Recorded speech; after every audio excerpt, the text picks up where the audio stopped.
तो हेलो दोस्तों, कैसे हैं आप सभी लोग। आप सभी का स्वागत है मेरे आज के वीडियो में, जो कि आईटी वर्कशॉप पे रहने वाली है। जिनका भी यह आईटी वर्कशॉप सब्जेक्ट है उनके लिए वीडियो खास होगी, इसलिए आप लास्ट तक ज़रूर देखिएगा। इससे पहले मैंने आप वो आईटी वर्कशॉप पे आपको मैंने वीडियो बना के दिया था, और मैंने हर एक मॉड्यूल वाइज इंपॉर्टेंट क्वेश्चन भी आपको मैंने बताया था सब्जेक्टिव में कि क्या क्वेश्चन आ सकते हैं, किस टाइप के क्वेश्चन बनते हैं। तो मेरा उद्देश्य यही था कि आप तक समय से पहले वीडियो पहुंचे और आप सभी वो क्वेश्चन को तैयार कर ले एक असाइनमेंट के जैसा, क्योंकि इसमें बहुत सारे क्वेश्चन थ्योरी वाले ही आते हैं, और थ्योरी क्वेश्चन एक समय चाहिए आपको समझने के लिए भी। तो कोई बात नहीं, इस वीडियो में मैं जो मोस्ट इम्पॉर्टेंट टॉपिक्स है अभी सबसे पहले क्या आपको रिवीजन करना है वो मैं आपको बताऊंगा, लेकिन उससे पहले 2024 का क्वेश्चन पेपर आप सभी एक बार ज़रूर देख लेंगे।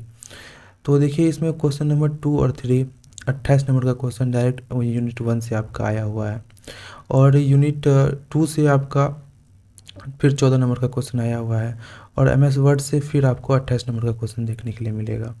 उसके बाद एमएस एक्सेल और एमएस पावर पॉइंट बहुत ही छोटे छोटे यूनिट है, उससे भी आपको 14 नंबर का क्वेश्चन देखने के लिए मिल जाएगा। और अगर आप यूनिट 4 छोड़ भी देते हैं तो कोई दिक्कत वाली बात नहीं, मैंने आपको पहले भी ये बात बताई थी कि आपको टोटल सिर्फ 4 क्वेश्चन सब्जेक्टिव में अटेम्प्ट करने हैं।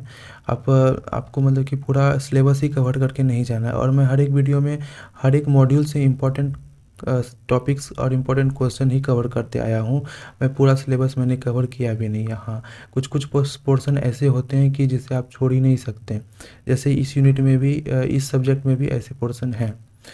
तो आप सभी देख देख सकते हैं कि एक ही यूनिट से 28 नंबर का क्वेश्चन तक आया हुआ है। तो चलिए मैं पहले शुरू करता हूँ यूनिट 1 से ही।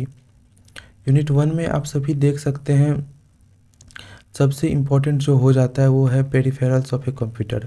ये लास्ट टाइम भी पूछा था, इस बार भी इम्पोर्टेंट हो जाता है। और ये पेरिफेरल्स ऑफ ए कंप्यूटर यानी कि जितने भी कंप्यूटर के इनपुट और आउटपुट डिवाइसेस होते हैं उनके बारे में आपको बताना होता है। तो ये इंपॉर्टेंट क्वेश्चन बन जाते हैं।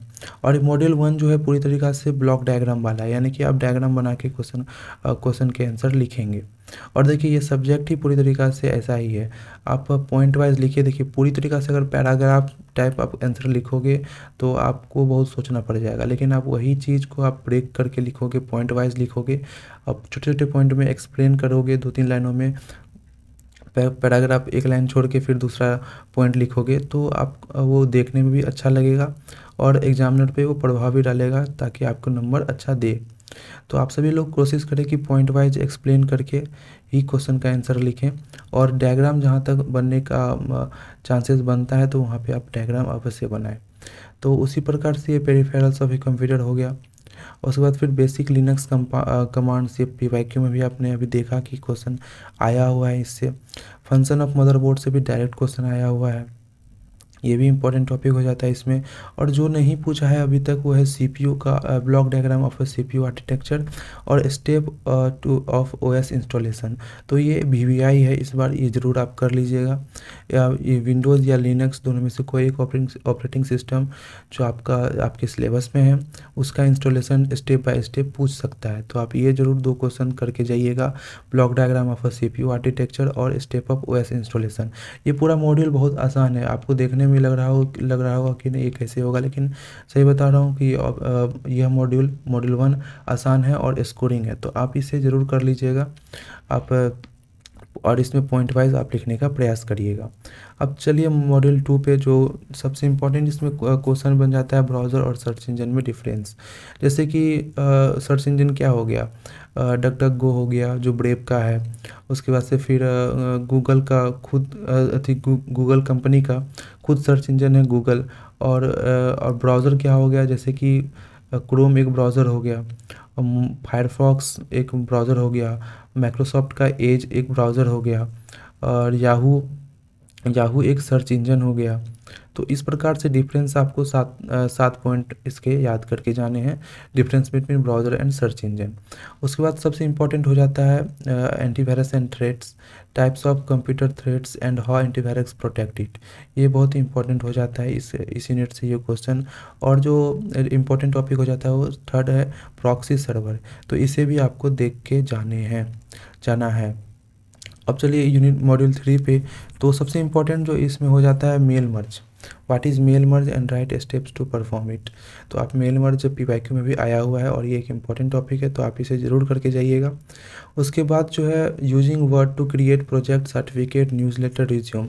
इसमें से कुछ भी आपको क्वेश्चन में आ सकता है कि माइक्रोसॉफ्ट वर्ड का यूज करके आप ये स्टेप में समझाइए कि किस प्रकार से हम रिज्यूम, न्यूज़लेटर या सर्टिफिकेट या फिर हमारे रिज्यूम का समरी किस प्रकार से बनाते हैं। तो यह एक इम्पॉर्टेंट टॉपिक है। उसके बाद एमएस वर्ड में हम लोग किस प्रकार से टेबल और इमेज इंसर्ट करते हैं, इसमें भी पीवाईक्यू आपको डायरेक्ट आया हुआ है। तो यह 3 टॉपिक आप ज़रूर मॉड्यूल 3 से करके जाइएगा। मॉड्यूल 4 बहुत ज़्यादा बड़ा है, मैं इसे नहीं कहूँगा, कवर नहीं करूँगा, क्योंकि एमएस वर्ड और लेटेक्स लमसम सेम ही है। लेकिन इसमें एक इम्पॉर्टेंट क्वेश्चन बन जाता है कि एमएस वर्ड और लेटेक्स में डिफरेंस बताइए।